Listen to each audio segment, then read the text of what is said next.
ধানের শীষে ভোটটা দিয়েন। ঠিক আছে, 12 তারিখ সারাদিন ধানের শীষে ভোট দিয়েন। দেখেন আমরা তো এই দেশে অনেক, আপনারা কিভাবে আমাদেরকে ইয়ে করেন, আমরা আপনাদের কাছে আসার ইচ্ছা ছিল কিন্তু আসতে পারি না, শুধু বিএনপি করার অপরাধে।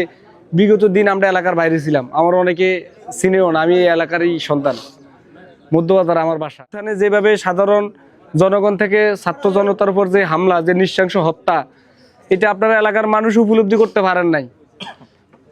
এলাকায় আসলেই অনেক কিছু ইন্টারনেটের ব্যাহত থাকার কারণে বা টিভিতে সবকিছু দেখানো সম্ভব হয় নাই। একটা বাচ্চা ছাদে খেলতেছে, ওরে গুলি করে হত্যা করে ফেলছে। ও বাচ্চা কি দোষ করছে? 3 বছরের বাচ্চা মারা গেছে না? একজন রিক্সাওয়ালা গুলিবিদ্ধ হয়েছে, রিক্সাওয়ালা ওনাকে ধরে হাসপাতালে নিবে, পুলিশ এসে রিক্সাওয়ালাকে গুলি করে মেরে ফেলছে। এবং যে আমাদের যে বোনেরা বিভিন্ন বিশ্ববিদ্যালয়গুলোতে পড়াশোনা করতে গেছে, কলেজ বিশ্ববিদ্যালয়গুলোতে, তাদেরকে ছাত্রলীগের ছেলেপেলেদের দিয়ে নৃশংস হামলা করানো হয়েছে। এগুলা খুব বিভৎস ঘটনা। সব কিছুর পরিশেষে শেখ হাসিনা যেই নৈরাজ্য চালিয়েছে এই দেশের সাধারণ জনগণের উপর, অনেকে এগুলো উপলব্ধি করবে না। যারা সরাসরি ছিল তারা দেখছে, আন্দোলন ছিল। আমরা বিএনপি করি, আমাদের এর বাইরে অপরাধ কি? আমরা কি বড় কোনো খারাপ কাজের সাথে জড়িত ছিলাম? আমরা আমাদের দলে যাইতাম, প্রোগ্রামে যাইতাম, পুলিশ কথা নাই বার্তা নাই এসব আসার টেনে ধরে নিয়ে যেত, নিয়ে থানায় মারধর করে আমাদের নামে মিথ্যা একটা মামলা দিয়ে আমাদেরকে মাসের পর মাস আমরা জেলে থাকতাম। এই ধরনের অপরাধগুলো আমাদের উপরে শেখ হাসিনা করছে। অনেক কিছু আপনারা জানেন, আমাদের 60 লক্ষ নেতাকর্মীর উপর মামলা, 60 লক্ষ নেতাকর্মীর উপর মামলা।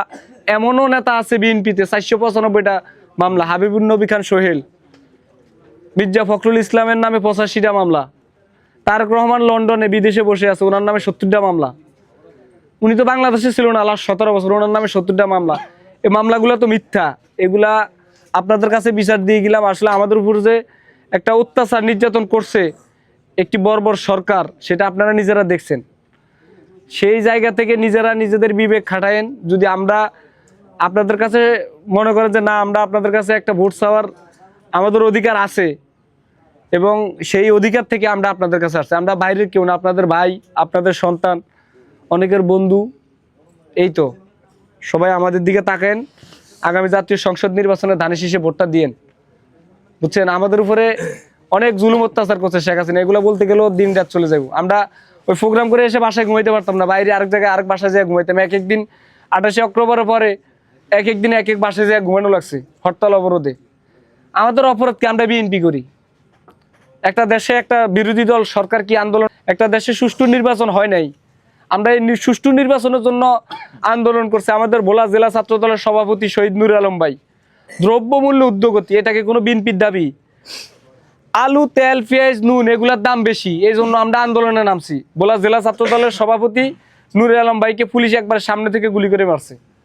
স্বেচ্ছাসেবক দলের একজন আব্দুর রহিম, ওনাকে একবার সামনে থেকে গুলি করে মেরে ফেলছে।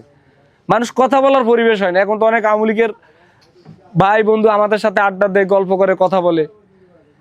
একটা সহাবস্থান চাইছি আমরা, যে রাজনীতি করি সবাই সবারই নিয়ে করব। তা আমরাও আগামীতে, আমরা চাই না প্রতিহিংসা, আমরাও আর মানে যারা শেখ হাসিনার পতন দেখছে তারা স্বৈরাচার রূপ নিবে না। কারণ স্বৈরাচার শেখ হাসিনার পতন কত ভয়ঙ্কর হয়েছে এটা আমরা জানি। আমরা যদি আপনার সাথে খারাপ কিছু করি আর আরেকজনের খারাপ কিছু করি, এটার হিসাব আমরাও দিতে হইব। সেই জায়গা থেকে এই মনুষ্যত্ববোধ আমাদের ভিতরে জাগ্রত হওয়া উচিত। আমরা চাই সবাইকে নিয়ে সমাজে পরিবেশে বাস করার জন্য সবাই সহযোগিতা করবেন ভাই। হ্যাঁ, আগামী 12 তারিখে ধানের শীষে ভোট দিবেন ভাই।